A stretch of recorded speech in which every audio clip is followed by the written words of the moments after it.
नमस्कार। For your information के इस नए अंक में आपका आपके परिवार के साथ स्वागत है। आइए नजर डालते हैं आज की उन सुर्खियों पर जो हमारे और आपके लिए जरूरी हैं। पहले राष्ट्रीय खबरों पर एक नजर। पारंपरिक भारतीय नृत्य शैली कथक को विश्व पटल पर ले जाने वाले प्रख्यात कथक नर्तक बिरजू महाराज का सोमवार तड़के आज अपने घर पर निधन हो गया। उनकी पोती ने यह जानकारी दी। महाराज जी के नाम से विख्यात बिरजू महाराज अगले महीने 84 वर्ष के होने वाले थे। भारत के सबसे प्रसिद्ध एवं पसंदीदा कलाकारों में से एक बृजमोहन नाथ मिश्रा लखनऊ के कालका बिंदादीन घराना से ताल्लुक रखते थे। उनके 5 बच्चे और 5 नाती पोते हैं। कथक नर्तक गुर्दे की बीमारी से पीड़ित थे और उच्च मधुमेह की वजह से पिछले महीने से डायलिसिस पर भी थे। उनकी पोती ने बताया कि संभवतः महाराज जी की मौत दिल का दौरा पड़ने से हुई। उधर केरल से खबर।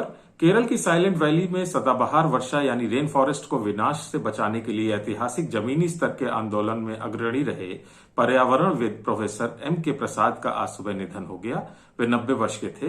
प्रसाद 1970 की दशक में साइलेंट वैली के एक जल विद्युत परियोजना के खिलाफ राष्ट्रीय आंदोलन के एक मार्गदर्शक रहे।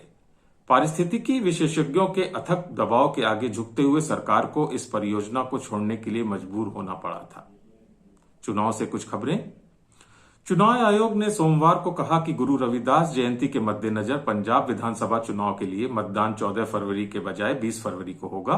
कई राजनीतिक दलों ने 16 फरवरी को गुरु रविदास जयंती के मद्देनजर राज्य में चुनाव स्थगित करने के लिए यह आवेदन दिया था। गुरु रविदास जयंती मनाने के लिए लाखों अनुयायी उत्तर प्रदेश के वाराणसी शहर जाते हैं। इधर समाजवादी पार्टी के अध्यक्ष और उत्तर प्रदेश के पूर्व मुख्यमंत्री अखिलेश यादव ने आज सत्तारूढ़ भारतीय जनता पार्टी पर किसानों का उत्पीड़न करने का आरोप लगाते हुए अन्य संकल्प लिया और कहा कि वे उसे चुनाव में हराएंगे और सत्ता से हटाएंगे। अंतर्राष्ट्रीय खबरों में फ्रांस की संसद ने रविवार को एक कानून को मंजूरी दी जिसमें टीकाकरण नहीं करवाने वाले लोगों के रेस्तरां, मॉल, स्टेडियमों में जाने पर पाबंदी होगी। ऐसा बेहद संक्रामक ओमिक्रॉन स्वरूप के कारण रिकॉर्ड संख्या में दर्ज किए जा रहे संक्रमण के मामलों के मद्देनजर लिया गया फैसला है।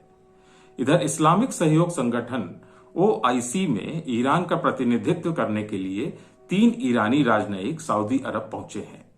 सऊदी अरब 2016 के बाद से पहली बार ईरानी राजनयिकों की अगवानी कर रहा है।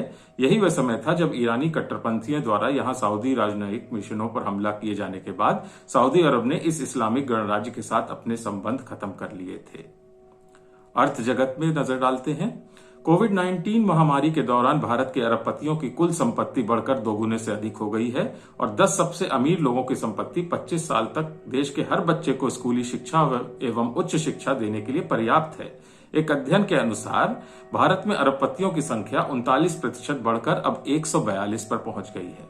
ऑटोमोबाइल डीलरों की संगठन फाडा ने सरकार से 2 पहिया वाहनों की GST दरों को घटाकर 18% करने की मांग की है। फाडा ने कहा कि 2 पहिया वाहन कोई लग्जरी उत्पाद नहीं है, इसलिए GST दरों में कमी की जरूरत है।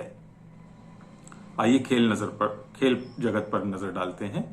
9 बार के चैंपियन जोकोविच की रवानगी के साथ ही सोमवार से शुरू हुए ऑस्ट्रेलिया ओपन में फोकस अब टेनिस पर आ गया है और 20 बार के ग्रैंड स्लैम विजेता राफेल नडाल तथा पिछले चैंपियन नाओमी ओसाका ने जीत के साथ आगाज किया।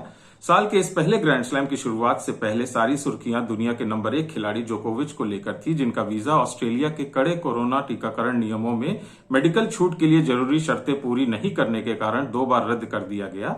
वे दुबई के रास्ते सर्बिया रवाना हो गए हैं। गुड टू नो में आज जानेंगे 17 साल के आदित्य बांगर एक ऐसे ही शख्स हैं जो इस समय बड़ी तादाद में प्लास्टिक को रिसाइकिल कर उससे फैब्रिक जैसे उत्पाद का निर्माण कर रहे हैं। गौरतलब है कि फिलहाल स्कूल में पढ़ाई कर रहे आदित्य इसी के साथ अपनी कंपनी भी चला रहे हैं। आदित्य ने अपनी कंपनी का नाम टैश टू ट्रेजर रखा है। जो आदित्य 12वीं क्लास के छात्र हैं और करीब 10,000 किलो से अधिक प्लास्टिक कचरे को रिसाइकिल करके अब तक फैब्रिक में तब्दील कर चुके हैं।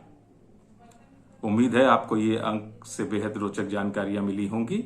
कल फिर इसी समय पर आपके साथ मैं रूबरू होऊंगा।